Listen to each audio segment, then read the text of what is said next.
This video is about English 101 and English 102, which I took back to back. And a lot of people ask about these particular classes in general. Um, Both of these classes are they take up a lot of your time. It was taking me between 20, maybe 25 hours a week to complete the assignments.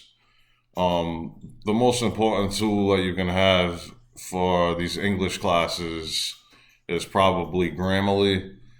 What Grammarly does is it's like a high-powered spell checker, and it also helps with your writing in general. And if you get the paid program, which I don't have, it goes into depth about changes that you can make within your writing. So English 101, I ended up bombing on my first paper.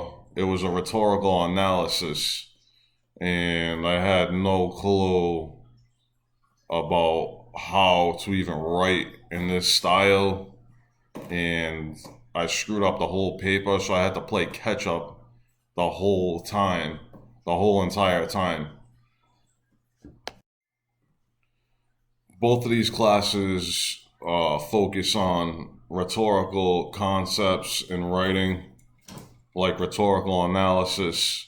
And if you're not familiar with this, I recommend going on YouTube and maybe trying to research this type of writing. With Grammarly, I want to mention there was somebody in my class that English wasn't their first language, and it will help with that kind of situation too. If English is not your first language, definitely pick up Grammarly. It's going to help you with your writing throughout whatever class or whatever you're trying to write in general. So this is a great program, and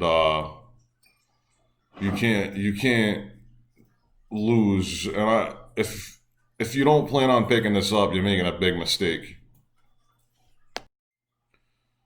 So in both of these classes, English 101 and 102, one of the biggest mistakes that you can make is to procrastinate. In these classes, what they're going to have you do is build a portfolio through one of their applications. And if you're not working on your portfolio as you're completing assignments, you're going to run into major problems, especially towards the end. If you don't plan on doing your portfolio, just plan on staying up until three in the morning and all hours of the night trying to hand this stuff in last minute. It's going to be tough. You got to really pay attention to the syllabus. You got to really pay attention to these assignments. What I was doing is actually printing the assignment instructions out on paper and just going through that like a checklist and making sure that everything that was on that sheet was actually in my writing while I was trying to write these projects. Each project is intertwined. I recommend sticking to one subject area and trying to work through these classes like that, because it'll give you a chance to study that particular subject, and you can use that to try to work your way through both these classes, especially if you're taking it back to back like me. Both of these classes are very challenging. I recommend keeping Invention Work. This is one of the first things that I kind of didn't do while I was in English 101, but I did do in 102 once I learned the fact that I was going to have to use a lot of my previous work and just stupid things. Like it could be like a text message on your phone that you're talking to somebody, a manager at work or something like that. It could be any kind of written uh, thing that you do in your personal life or your educational life. I mean, it all helps in the end because you can piece them together and then use these things in your portfolio. Once you get into the class, you'll see what I'm talking about. I can't just reveal everything in these classes.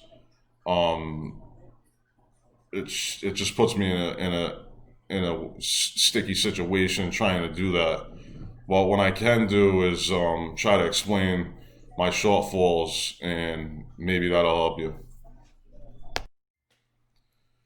All right. So with the topic situation, make sure that you pick something that you like, maybe something that you're already doing, um, maybe like a group that you're already involved with.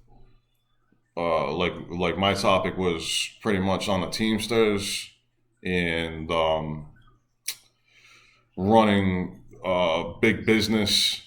So I stuck with that, and it's something that I like to study on my own personally. So it made this class pretty enjoyable. Um, you definitely have to remember that these classes are very challenging. I mean, if you mess up on one paper, you have to kind of go back and rewrite the whole thing. So you kind of want to understand the concept what writing concept you're writing in. Definitely check out the ebook that they give you. It's a big help. You can actually play it as audio within that application itself. So remember that factor of it too. Um, trying to think like what I would want the best advice I could give. Just expect to be writing at least 2,000 words a day. It's going to be tiring. You're just going to have to work through it. If you have it in your head that you want to do it, you'll do it. If you can, please subscribe, press the like button, and visit my website, thepursuitforhappiness.com. Thank you. Good luck in these classes. You're going to need it. Unless you're one of these people that can just write and you're very good at English. Maybe I just wasn't the best at writing. Maybe I wasn't as good as I thought I was. I think I'm a pretty good writer. It's not what you think. When you get in this class, it's going to challenge you. Thank you. Have a good day.